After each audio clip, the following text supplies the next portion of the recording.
Dans le cadre d'élections difficiles, surtout lorsqu'elles sont exceptionnelles par nature, il est tout à fait courant de voir apparaître la notion d'alliance. Cette alliance pose toujours un problème de fondement et un problème de structure. Pourquoi? Parce que certainement une alliance peut générer une synergie et même mener à une victoire. Le problème, c'est quel est le compromis qui constitue le substrat de cette alliance. Et finalement, à quel point cette alliance dénature les parties qui la composent.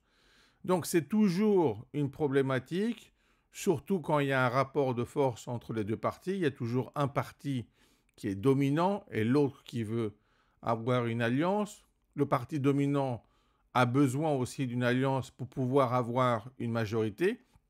Ce n'est pas la même relation, c'est une sorte de dipôle asymétrique, mais en tout cas, ce qui est important, c'est de comprendre qu'à travers cette idée se pose toujours la question de la continuité du parti après le résultat de l'alliance. Et comme nous savons qu'il y a toujours des compromis dans ces alliances, il faut toujours se poser la question à quel point un parti est prêt à se compromettre dans une alliance contre nature simplement pour avoir des sièges à l'Assemblée.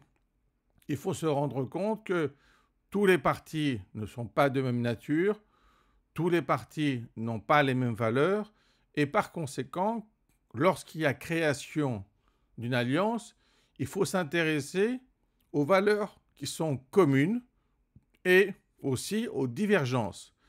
Si les valeurs deviennent communes alors qu'il y avait des divergences, alors on est en droit de se poser la question suivante: quel sera l'avenir du parti qui se sera compromis à ce point?